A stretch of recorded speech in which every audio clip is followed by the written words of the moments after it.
வணக்கம். ரிஷ்யமுக மலையின் உச்சியில் இருந்த சுக்ரீவன் அவர்களைப் பார்த்தான். குரங்கு அரசனான அவன், இவர்கள் அண்ணன் வாலியின் ஆட்கள், என்னை கொல்ல வருகிறார்கள் என்று நடுங்கினான். அருகில் இருந்த அமைச்சன் அனுமன், ஐயா, நீங்கள் யார்? எதற்காக இங்கு வந்தீர்கள்? ஏதேனும் உதவி தேவையாயின் தயங்காமல் சொல்லுங்கள், உடனே நிறைவேற்றுகிறோம் என்று பணிவுடன் சொன்னான். பேச்சாற்றலில் வல்லவனாக உள்ளாய், இனிமையாகவும் நுட்பமாகவும் பேசுகிறாய், சொல்லின் செல்வனாக திகழ்கிறாய். நீ யார் என்று கேட்டான் ராமன். குரங்குகளின் அரசர் சுக்ரீவனின் அமைச்சன் நான். என் பெயர் அனுமன் என்றான் அவன். சீதையை தேடி தாங்கள் வந்ததை விளக்கமாக சொன்னான் லக்குவன். இதை கேட்ட அனுமன், எங்கள் அரசரின் உதவி கிடைத்தால் போதும், அன்னை சீதை இருக்கும் இடத்தை கண்டுபிடித்து விடலாம். ஆட்சியை இழந்த அவர் இந்த மலையில் ஒளிந்து உள்ளார். கீழே இறங்கினால் அண்ணன் கொன்று விடுவார் என்று அஞ்சுகிறார். இந்த மலைக்கு அண்ணன் வாலியால் வர முடியாது, வந்தால் தலைவெடித்து இறந்து விடுவார். இப்படி முனிவரின் சாபம் பெற்று உள்ளார் என்றான். உங்கள் அரசரும் வாலியும் உடன் பிறந்தவர்கள் என்றாய், அவர்களுக்குள் எப்படி பகை ஏற்பட்டது என்று கேட்டான் ராமன்.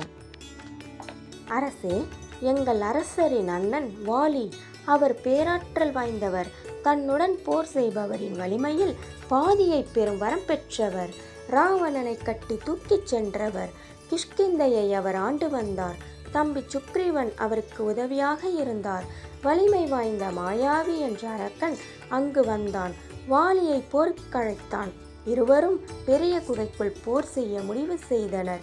சுக்ரீவனிடம் வாலி இந்த குகை வாயிலேயே காவல் இரு என்றான். குகைக்குள் வாலிக்கும் மாயாவிக்கும் நீண்ட காலம் போர் நடந்தது. பொறுமை இழந்த சுக்ரீவன், வாலி இறந்து இருக்க வேண்டும், மாயாவி வெளியே வராமல் தடுக்க வேண்டும் என்று நினைத்தார். அந்த குகை வாயிலை பெரிய பாறையால் மூடினார். கிஷ்கிந்தை வந்து அரியணையில் அமர்ந்து ஆட்சி செய்ய தொடங்கினார். மாயாவியை கொன்றார் வாலி. தன் வலிமை அனைத்தையும் பயன்படுத்தி பாறையை தள்ளி வெளியே பார்த்தார். அரியணையில் வீற்றிருந்த சுக்ரீவனை கண்டார். ஆட்சிக்காக அண்ணனையே கொல்ல துணிந்தாயா? உன்னை கொல்லாமல் விடமாட்டேன் என்று கோபத்துடன் கத்தினார். சுக்ரீவன் சொன்ன எதையும் கேட்க அவர் தயாராக இல்லை. அஞ்சிய சுக்ரீவன், இந்த மலையில் ஒளிந்து உள்ளார் என்றான் அனுமன். உங்கள் அரசரோடு நட்பு கொள்ள விரும்புகிறேன் என்றான் ராமன். மகிழ்ச்சி அடைந்த அனுமன் பெரிய வடிவம் எடுத்தான். அவர்களை தன் தோளில் சுமந்து சுக்ரீவனிடம் வந்தான். ராம லக்குவனர்களின் கதையை சுக்ரீவனிடம் சொன்னான் அவன். ராமனும் சுக்ரீவனும் நண்பர்களானார்கள். ஒருவருக்கு துன்பம் என்றால் மற்றவர் உதவ வேண்டும். ஒருவருக்கு பகைவன் மற்றவருக்கும் பகைவனே ஆவான். ஒருவருடைய மகிழ்ச்சி மற்றவருடைய மகிழ்ச்சியாகும்.